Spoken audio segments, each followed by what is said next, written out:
Anyway, so today's question. I always avoid this one.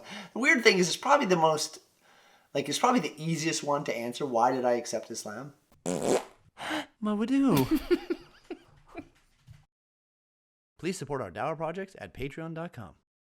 Remember to subscribe to my channel, and if you want to be notified when a new video is released, ring that bell. Ring, ding, ding, ding, ding, ding. Assalamu alaikum wa rahmatullahi wa barakatuh. Subscribe, share, like, bell notifications. They're all there waiting for you. Take advantage of them because they're important. Yeah, help me out. I'd knock on your door and give you like free Dawah material, but I don't know where you live. Anyway, so today's question.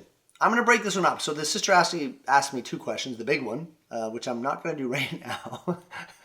I always avoid this one. The weird thing is it's probably it's probably the easiest one to answer. Why did I accept Islam? But I'm not going to do that one. No. So the other part she asked me is part two was, did anyone inspire you? And in hindsight, no.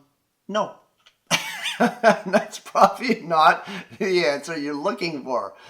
I don't think any particular person inspired me. I wasn't influenced by people's behaviors. I wasn't influenced by, I had brothers that helped me, but I wouldn't say that they inspired me. I mean, they were very beneficial and they're very helpful, and may Allah reward them immensely for playing their part. They were just regular down-to-earth people to me, and the brothers just were a means for information. And Allah had put them in my life for that purpose, and I thank Allah for that. And as I said, I hope Allah rewards them immensely. But I wasn't inspired, even the Prophet Muhammad. Some people will be very inspired, but for me, the Prophet Muhammad didn't inspire me. Oh my God, I can't believe you said that. But hear me out. The reason why I wasn't inspired by the Prophet Muhammad is because I didn't know very much about him, right? My inspiration with him came after. I was seeking something very specific in my life, which was rules. I needed rules in my life. That is what inspired me, right, in terms of Islam. I found a consistency within behavior, and I read the Quran completely in English before I accepted Islam. I was kind of on my second and third, and many surahs I'd read multiple times. I'd listened to it. I was even starting to memorize Al-Fatiha, I think, before I even accepted Islam. I was inspired by the sound of the Quran as well. And I won't lie about this either, because I want to be upfront about all of these things. But there were certain surahs that I loved that I said, wow, subhanAllah, they like obviously at that time it was different.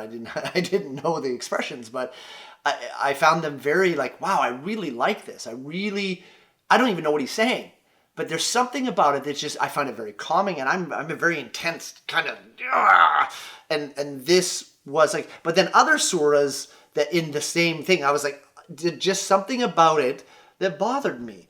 Right? And I'm not saying it's the Quran itself. I'm saying that it was the particular reciter. So everyone has a style. And they have a certain way. So there were certain surahs with certain people that I really connected with, right? Certain reciters. And but there's other ones subhanAllah, I forget his name, but he's very, very famous, and he's very he holds the notes for a long time, and he has huge pauses in between.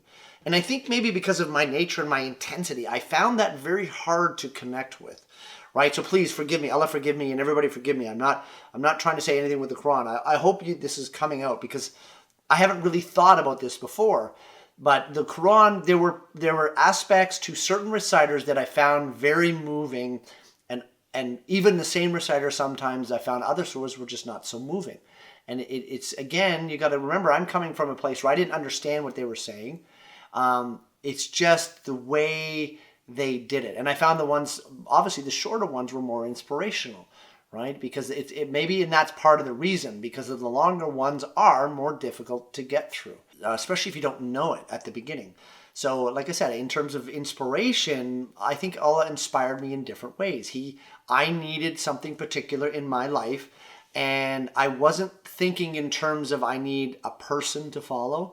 I wasn't thinking in terms of how beautiful it sounded and that type of inspiration. I was inspired by, I read the Quran and I realized the system of life that it was trying to convince us to practice, Islam itself, the complete system, the rules about doing things for benefit, or if you ignore those rules, you will probably end up in a harmful place. That's what inspired me about Islam, and that's what I connected with. So hopefully that answers your question, Ukti. And, as I said, please Allah forgive me if this comes across the wrong way. I'm just kind of like speaking out loud. I'm thinking out loud. Yeah. Anyway. So, but yeah, like it's just, I'm keeping perspective, right? I accepted Islam and I've never turned back. It's never been an issue for me. I've never had doubts. Even when I'm upset and I'm struggling and I'm upset about things in the community, I've never struggled with the religion itself. So, yeah, that's how it was for me. I pray that these videos are a benefit, and inshallah I'll produce some more. Assalamu alaikum wa rahmatullahi wa barakatuh.